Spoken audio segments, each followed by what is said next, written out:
Tonight, we are taking a closer look at the aftermath of that massive tragedy that struck Nepal. What are things looking like on the ground? The scenes coming in have been heart-wrenching and terrifying to say the least. And people around the world are praying for those who have been impacted. This is not a story limited to Nepal. It's a global tragedy at this point, with people of multiple nationalities impacted. And what's worse, there could be more danger ahead, with Chinese state media warning of a potentially dangerous new flood threat.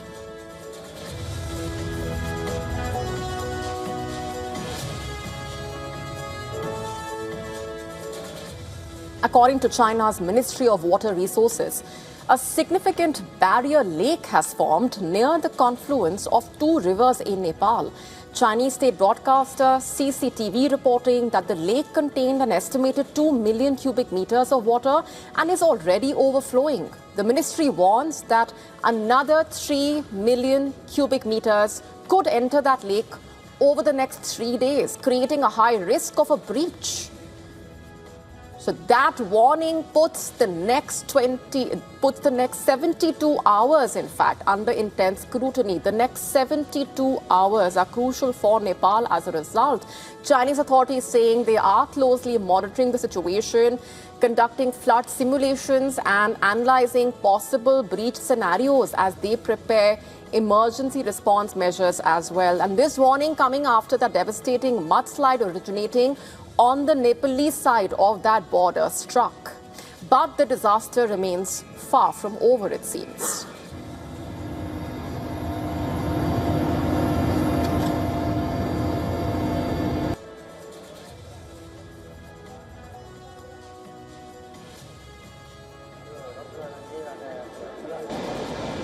Chinese authorities have warned that difficult terrain continued to be a challenge, rainfall, possibility of secondary disasters complicating the rescue efforts as well. So can that barrier lake withstand the additional water expected over the next 3 days is the immediate question hanging in the air, and a lot depends on that for Nepal. If it breaches, downstream areas could face a sudden and potentially devastating surge. For communities already battered by the disaster, the coming 72 hours could be crucial.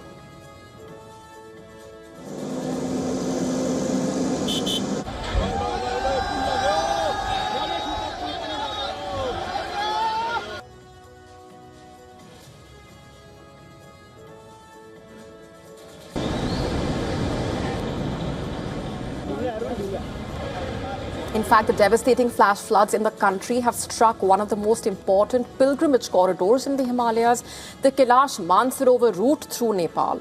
Among the groups affected by the floods are hundreds of Indians. As per the latest updates, in fact, the floods have left nearly 390 people dead in Nepal, over 800 missing. 290 Indians, as per the latest, are uncontactable.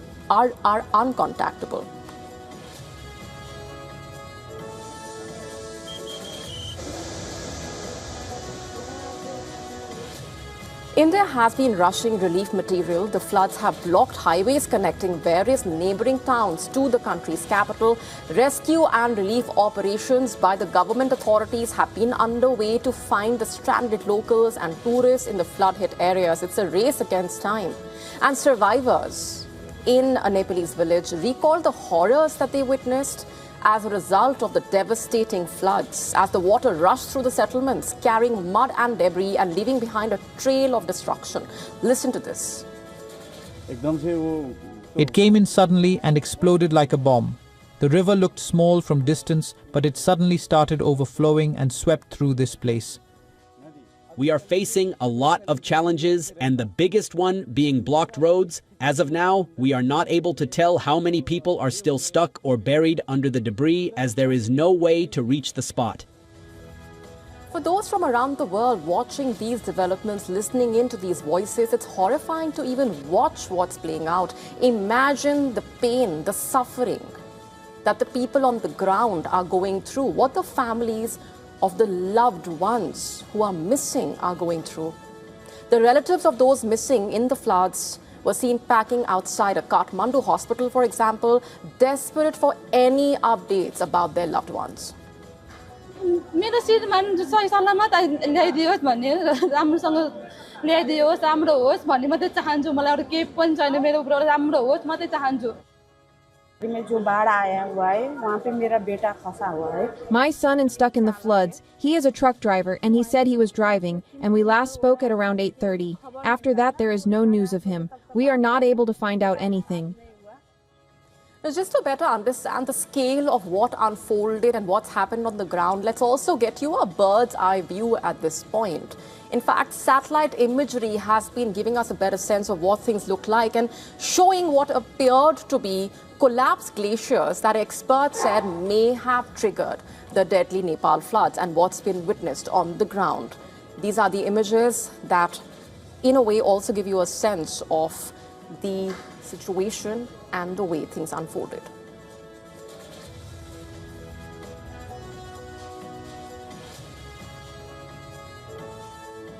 Let's now get you this drone footage coming in from Nepal's district, showing the extensive destruction that's been left behind by the floods, the mudslide.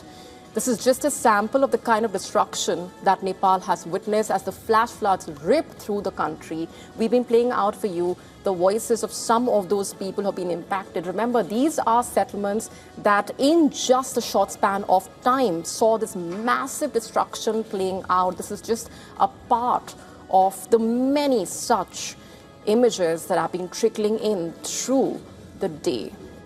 And remember, some of the country's most critical infrastructure impacted. The government's preliminary estimate also putting the infrastructure damage at more than 200 billion rupees. That's about $1.3 billion. So houses are collapsed, washed away totally, and roads are damaged, totally washed away. And like all immigration building and border foundation, like in the custom building, all those building, even hotels, so many hotels were there over there, and even hydro project were there during the several hydro project were there. It was totally washed out, totally damaged.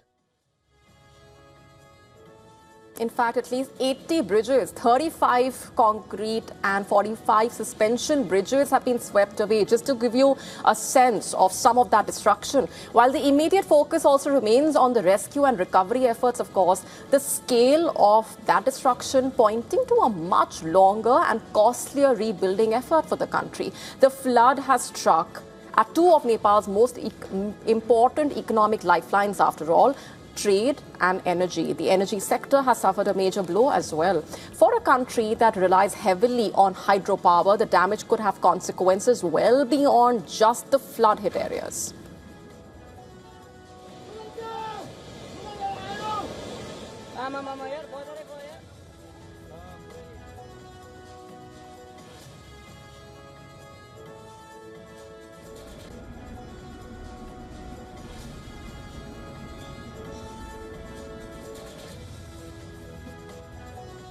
So have a look at these images that we are playing out for you. This is what things look like in just a span of that short few seconds, which, remember, on the ground at that point, nobody really knows what's impacting them, what's hitting them in that moment. And just complete destruction following that entire area wiped out. You can see those people running there in a state of absolute panic, because in that moment of destruction, you don't know what's happening. In fact, the destruction that we've been seeing of the roads, the border infrastructure could also disrupt trade, tourism, construction, supply chains across the country. For Nepal, the challenge now is twofold, if not more. Rescue those still missing, restore basic connectivity. This is just a sample of that extensive destruction that these flash floods have left behind. Rebuilding the country's damaged infrastructure is just one part of the story, which of course will take far longer, cost far more than what the initial estimate is pointing towards. Right now, it's a race against time to locate those who are missing, save those lives. At this point, it's also important for the people to stay alert, follow official warnings, and watch out for verified emergency updates.